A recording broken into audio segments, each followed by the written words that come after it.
Estamos en El Empate.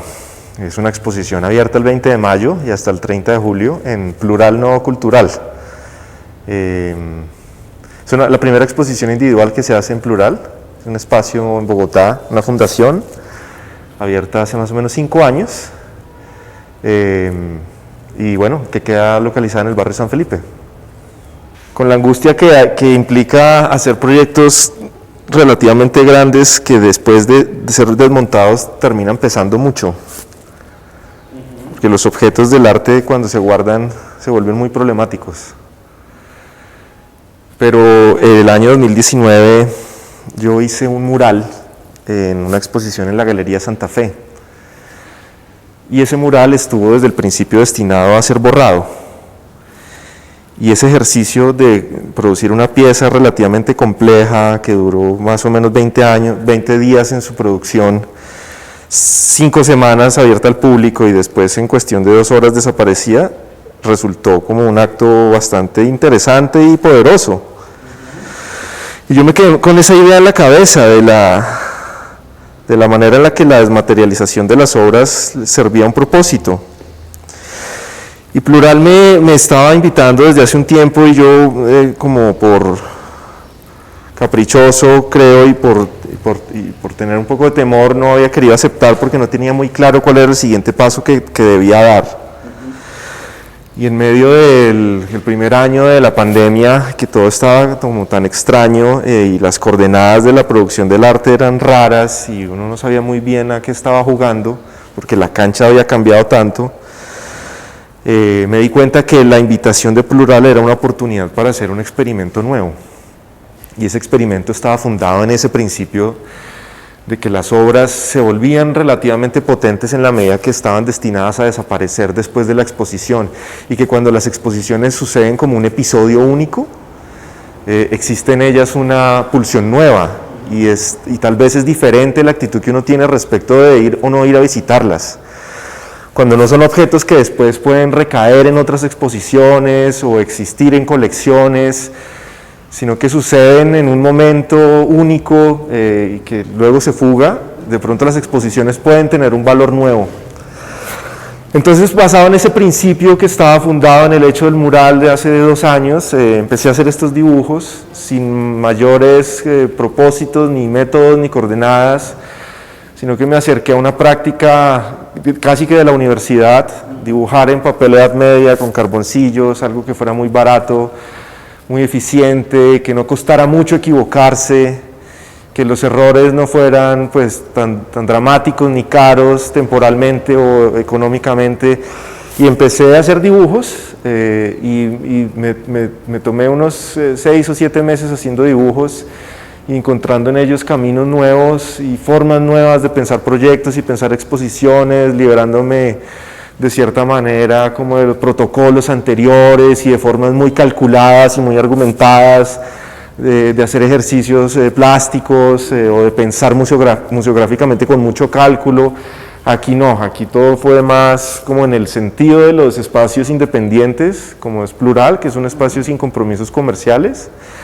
Entonces es posible hacer intentos y comprometerse con la posibilidad de que esos intentos fracasen, sin que eso sea necesariamente dramático o drástico. Y esta exposición es un intento en eso, es un primer intento en eso por lo menos. Yo creo que es también para mí como el primer paso en una nueva década de trabajo, después como de 10 años de un trabajo que más o menos iba como por el mismo lugar. Y esto es la puerta de un camino distinto.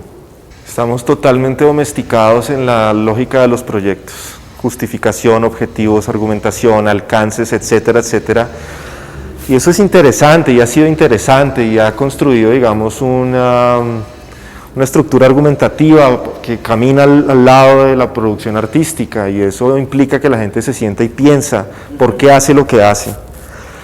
Y eso está bien. Y sin embargo creo que estábamos exagerando y entonces ya estamos en el estadio en el que hiperabusamos de la palabra investigación.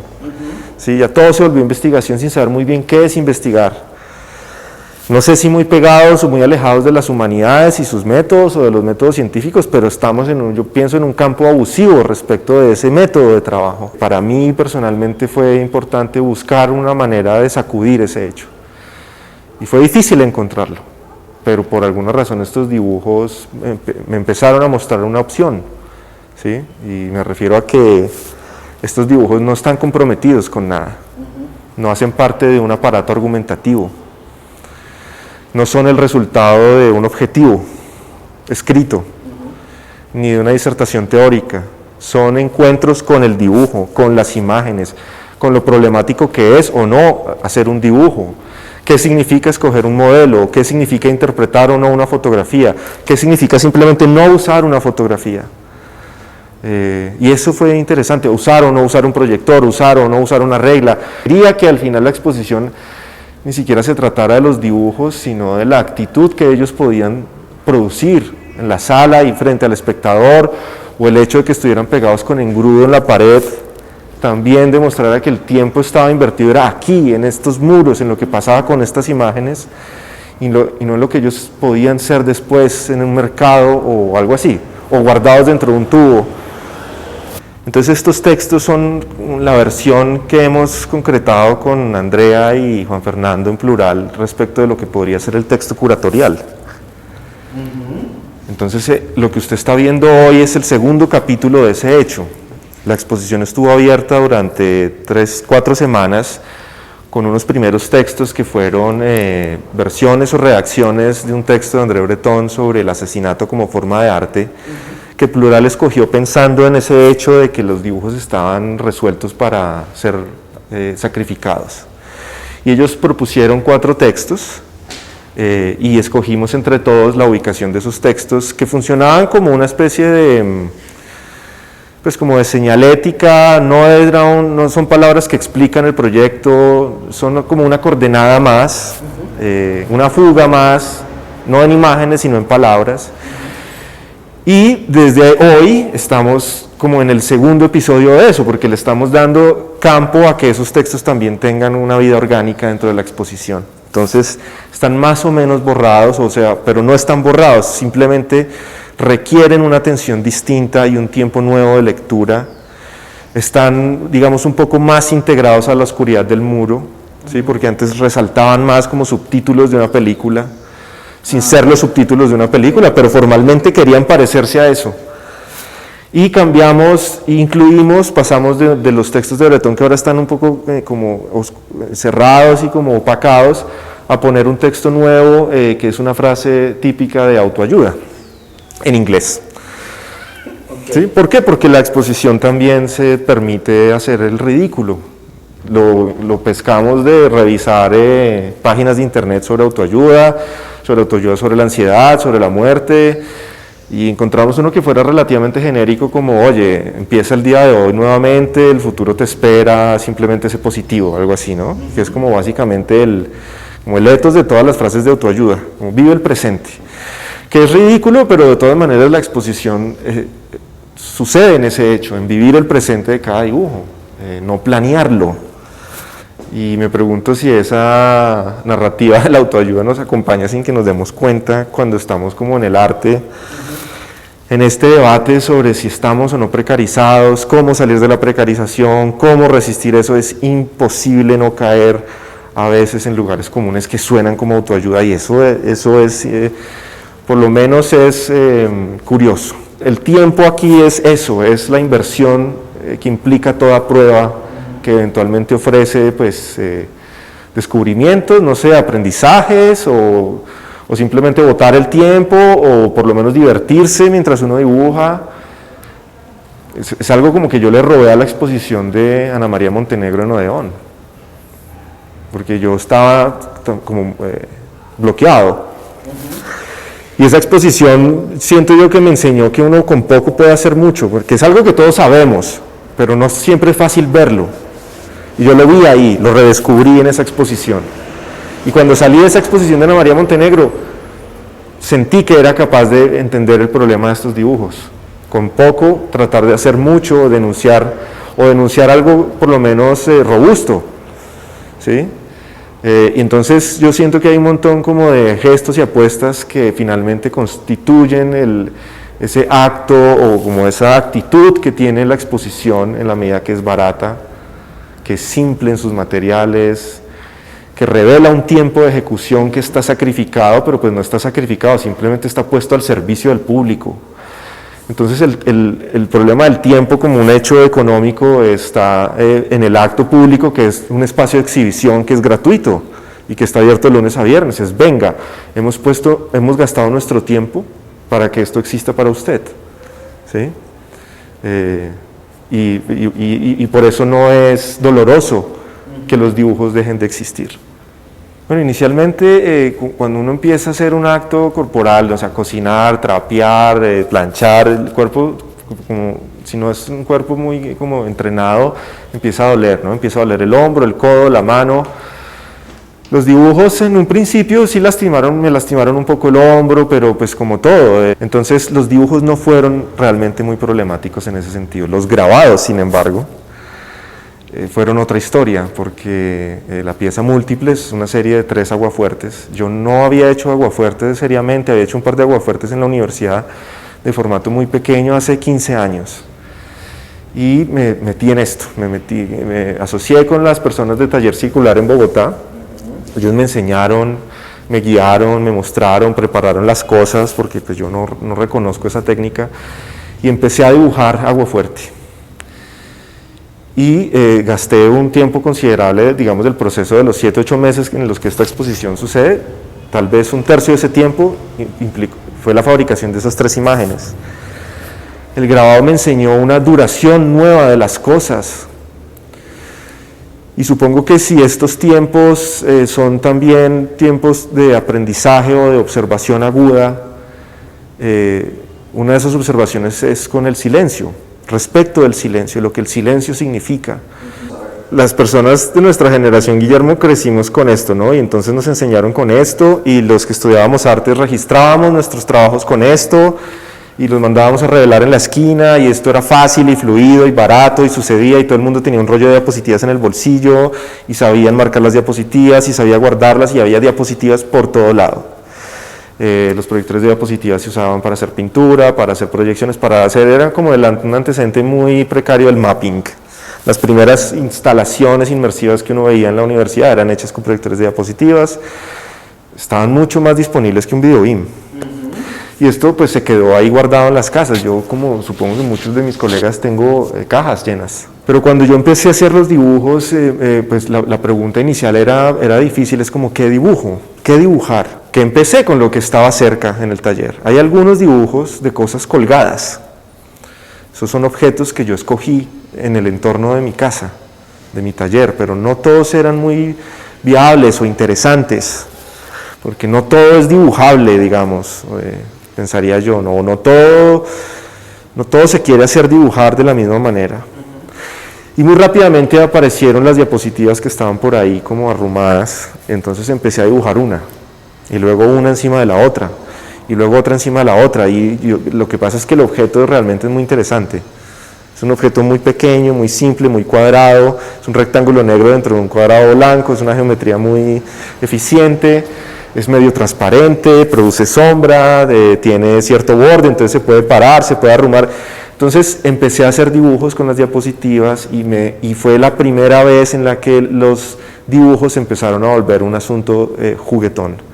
O sea, como que el asunto del juego con las imágenes se volvió un hecho, fue ahí.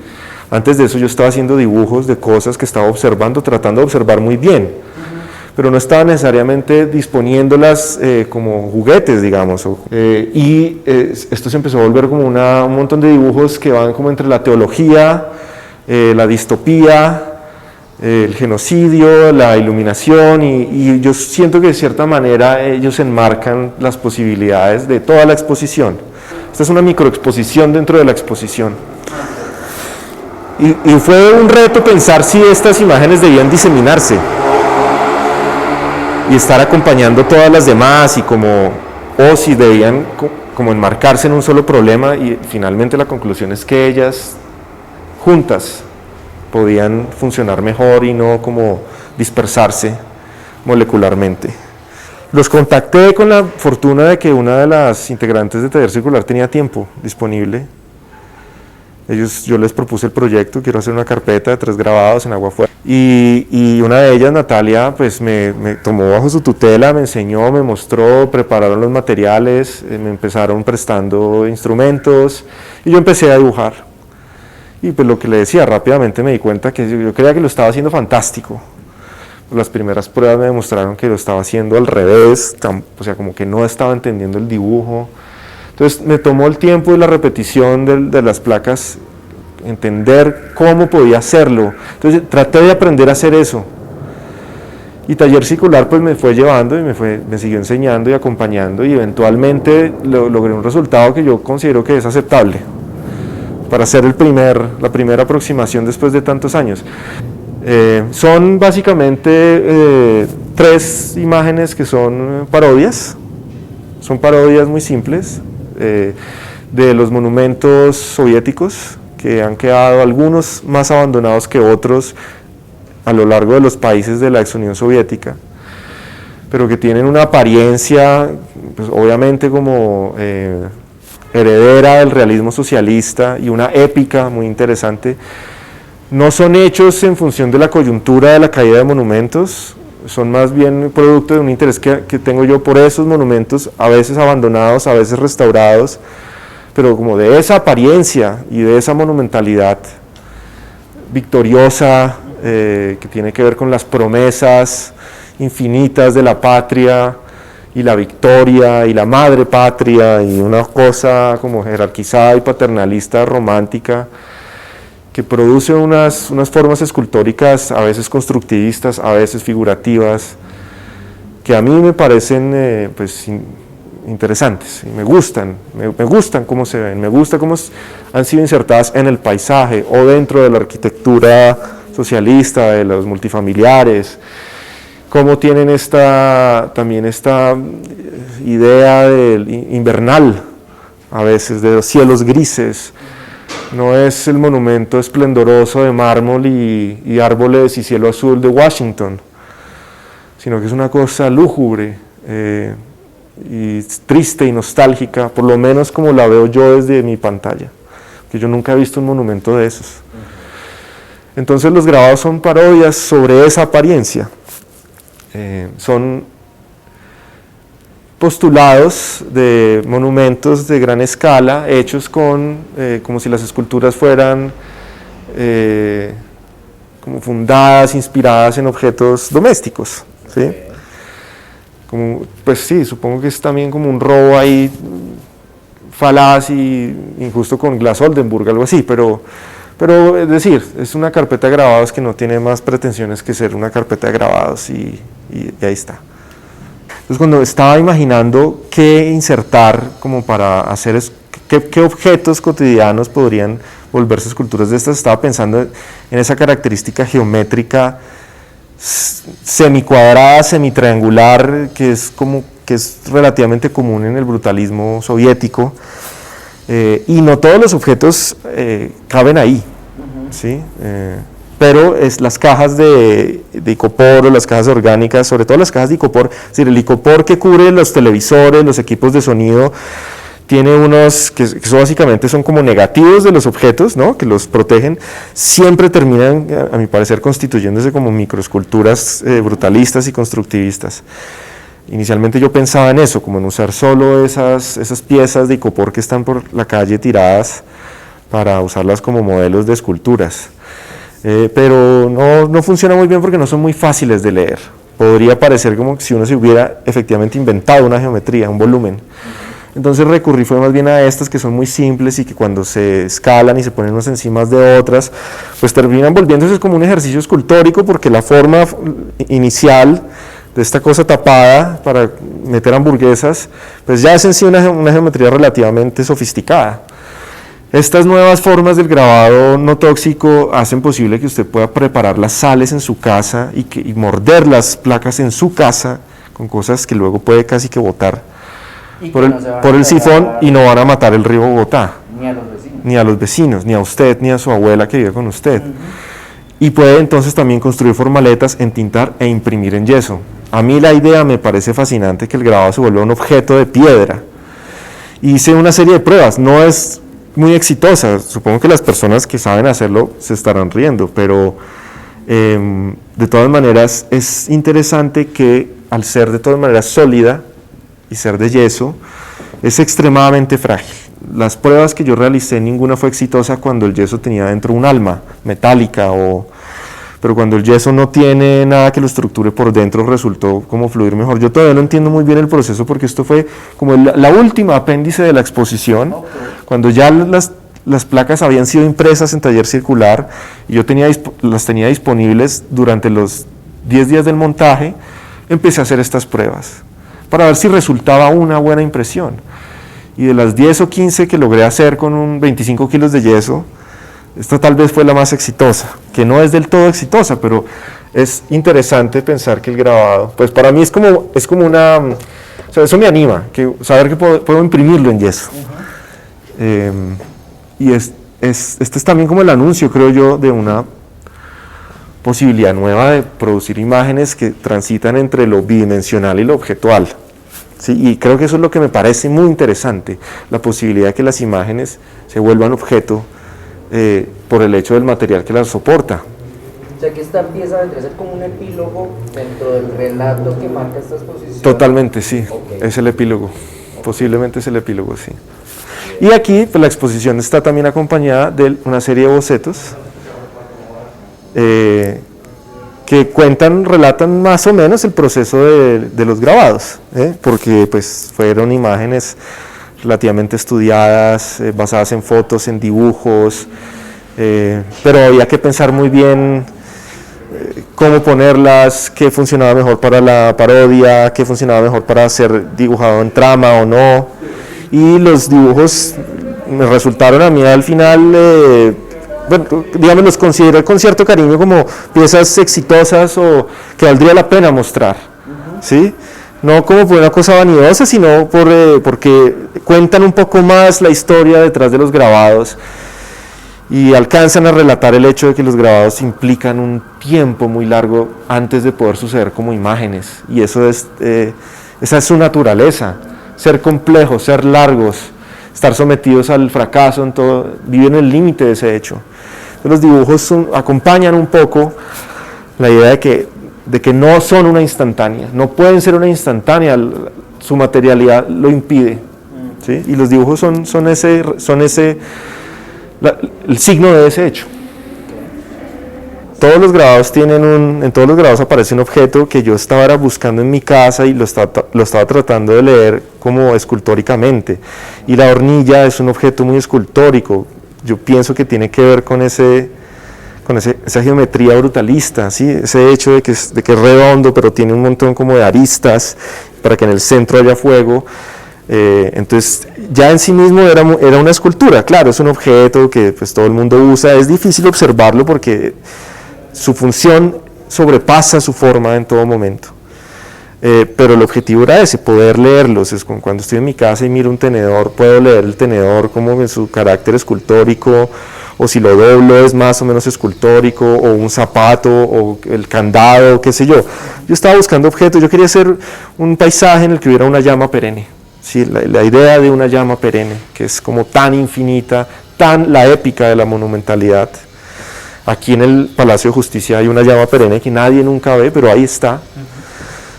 Y yo pensaba que bueno, la hornilla podría haber sido, antes de ser hornilla, un excelente marco escultórico para una llama perenne.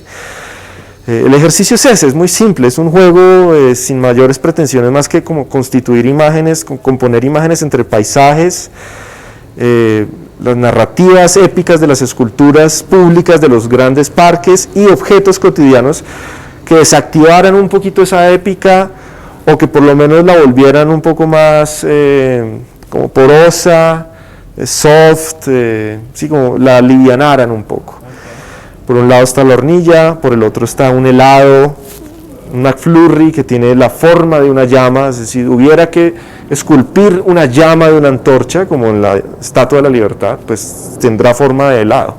Finalmente, pues estamos pensando como estrategias, ¿no? Maneras de involucrarnos, a expandir el hecho de la exposición. Entonces, como la colección de dibujos es básicamente una posibilidad abierta de lectura y de interpretación, se trata de eso. Estamos invitando a quien quiera escribir sobre ella, cuento, poesía, crítica, teoría, aforismos, autoayuda, memes, etcétera, etcétera, todo lo que pueda caber dentro de la escritura. Un ejercicio de escritura libre de máximo 1200 palabras, sobre un dibujo o sobre todos, o sobre ninguno, o sobre el hecho de venir, pero básicamente como basado en lo que sucede aquí con estos dibujos y con lo que sucede visualmente. Y esos textos, que los vamos a estar recibiendo hasta el 14 de julio, queremos con ellos finalmente cerrar la exposición imprimiendo un pequeño fanzine que contenga imágenes y los textos, digamos, los tres textos que más nos gusten, los vamos a enjuiciar aquí entre el equipo Plural. Les vamos a ofrecer una copia, una prueba de estado de cada uno de los grabados, porque digamos, durante el proceso salieron algunas pruebas muy exitosas. Entonces hay 3 pruebas disponibles que ya pues publicaremos próximamente. Esta convocatoria también empezará a rodar por redes y queremos que ojalá la gente venga, mire y se siente y escriba y nos acompañe en ese producto final que terminaría siendo la conclusión de la exposición, lo que quedaría de ella.